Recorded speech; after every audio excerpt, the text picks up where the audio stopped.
মানে বন্ধুদের কাছ থেকে শুনে হ্যাঁ কিছু স্টক কেনার পর দেখা যায় আমি প্রচণ্ড লস খাই। দাদা আমাদের হাতে ধরে ফান্ডামেন্টাল অ্যানালাইসিস টেকনিক্যাল অ্যানালাইসিসগুলো যেভাবে স্টকগুলোর ক্ষেত্রে সুন্দরভাবে আমাদের বুঝিয়েছে, হ্যাঁ তাতে এখন অনেকটাই আমরা মানে কনফিডেন্স যে হচ্ছে কোন স্টকটা কতটা গ্রো করতে পারে। দেখা যাচ্ছে কারোর কাছ থেকে শুনে হ্যাঁ শেয়ার বাজারে ইনভেস্ট করে দিয়েছে। হ্যাঁ তা আমি এটাই সাজেস্ট করব যে হচ্ছে না বুঝে না জেনে না শিখে যেন কেউ শেয়ার বাজারে ইনভেস্ট না করে। আচ্ছা, তো সর্বপ্রথমে তোমার নাম কি আর তুমি কোনখান থেকে জয়েন করেছো, তোমার বাড়ি কোথায়? আমার নাম সুমন সেন, আমি কালিয়ানপুর থেকে জয়েন করেছি। আচ্ছা, তো যেটা তোমার সবার প্রথমে যে প্রশ্নটা থাকবে সেটা হচ্ছে যে এই যে আমাদের এই কোর্সটা জয়েন করার আগে স্টক মার্কেট রিলেটেড তুমি কি কি প্রবলেম ফেস করেছিলে, ঠিক আছে? তো কি কি প্রবলেম তোমার অসুবিধা হয়েছিল যার কারণে তুমি আমাদের এই কোর্সে এনরোল করলে? এখানে জয়েন করার আগে মূলত আমি স্বাভাবিকভাবে শেয়ার মার্কেটের সঙ্গে জড়িত ছিলাম না, তবে মানে বন্ধুদের কাছ থেকে শুনে হ্যাঁ কিছু স্টক কেনার পর দেখা যায় আমি প্রচণ্ড লস খাই। এবার তারপর মানে লস খাওয়ার পর মানে শেয়ার মার্কেট সম্পর্কে আমার একটা ভ্রান্ত ধারণা তৈরি হয়ে যায়, হ্যাঁ একটা ভয় তৈরি হয়ে যায়। তো তারপর থেকে আমি এই অ্যালফাবুলস একাডেমি এই অভিষেক দাদার কাছে খোঁজ পাই এবং এইখানে এসে মানে আমি এখন মানে অনেকটাই এক্সপিরিয়েন্স অনুভব করছি। যখন ভয়টা অনেকটাই কেটে গেছে, মনে হচ্ছে এখন হয়তো ট্রেডিং করে কিছুটা মানে অনেকটাই প্রফিট করতে পারবো। আচ্ছা, ঠিক আছে। আচ্ছা, তো তোমার সব থেকে বড় ভয়টা তো তুমি বলেই দিলে, ঠিক আছে।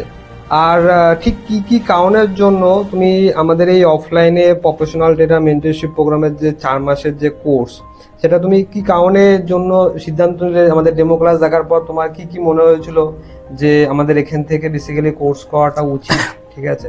তো কি কি তোমার মনে হয়েছিল সেটা তুমি যদি একটু বলো।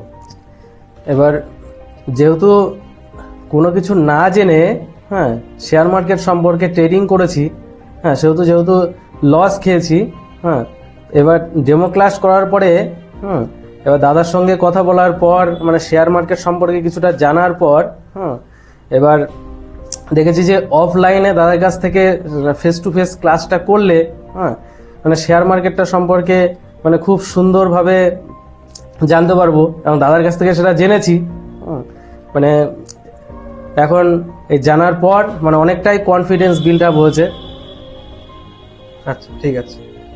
আচ্ছা, এবারে তোমার নেক্সট যে কোশ্চেনটা রয়েছে সেটা হচ্ছে যে এই যে মেন্টরশিপ প্রোগ্রাম, যে 4 মাসের মেন্টরশিপ প্রোগ্রাম তুমি কমপ্লিট করলে, এই 4 মাসে তোমার কিরকম এক্সপিরিয়েন্স হয়েছে? বেসিক্যালি সাপোর্টের দিক থেকে তোমার যে কোশ্চেন কিংবা ডাউট যেগুলো ছিল সেগুলো প্রত্যেকটা ডাউট কি ক্লিয়ার হয়ে গেছে? কিংবা মানে আগে যেরকম টাইপের কোনো রকম নলেজ ছিল না, আজকের দিনকে দাঁড়িয়ে কতটা তুমি স্টককে কিংবা যে কোনো স্টকের কতটা ভালো করে অ্যানালাইসিস করতে পারছো, সেটা ফান্ডামেন্টাল হোক টেকনিক্যাল হোক, কতটা ভালো করে শিখতে পারলে এবং কতটা ভালো করে বুঝতে পারলে বিশেষ করে, এবং সাপোর্ট কতটা পেয়েছো এখান থেকে ক্লাস করার পর?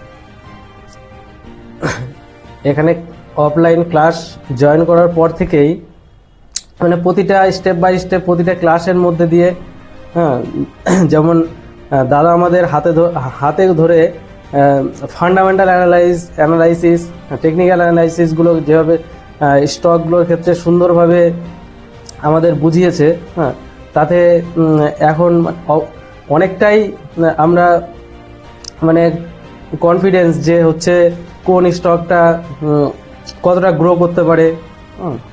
এইগুলো আমরা স্বাভাবিকভাবেই মানে অনেকটা ফ্রেন্ডলি দাদার সঙ্গে এটা শিখতে পেরেছি। এই জন্য অ্যালফাবুলস একাডেমি এবং অভিষেক দাকে অনেক ধন্যবাদ। ঠিক আছে। আর তুমি হচ্ছে কাদেরকে এই কোর্সটা রিকমেন্ড করবে? বিশেষ করে তুমি একদম 4 মাস ধরে করেছো এবং বেসিক থেকে অ্যাডভান্স পর্যন্ত করেছো, এই কোর্সটা তুমি কাদেরকে রিকমেন্ড করতে চাও যে এই কোর্সটা নেওয়ার ব্যাপারে তোমার কি মতামত রয়েছে? মূলত যাদের শেয়ার বাজার সম্পর্কে কোনো রকম এক্সপিরিয়েন্স নেই, হ্যাঁ, অথচ দেখা যাচ্ছে কারোর কাছ থেকে শুনে হ্যাঁ শেয়ার বাজারে ইনভেস্ট করে দিয়েছে, হ্যাঁ, তা আমি এটাই সাজেস্ট করব যে হচ্ছে না বুঝে না জেনে না শিখে যেন কেউ শেয়ার বাজারে ইনভেস্ট না করে। হ্যাঁ, এবার যদি কেউ হচ্ছে ফ্রেন্ডলি অফলাইনে হাতে কলমে যদি শেয়ার বাজার সম্পর্কে এক্সপিরিয়েন্স লাভ করতে চায়, তাহলে এই আলফা বুলস একাডেমি অভিষেক দার কাছ থেকে কোচিংটা নিতে পারে, অফলাইন কোচিংটা নিতে পারে।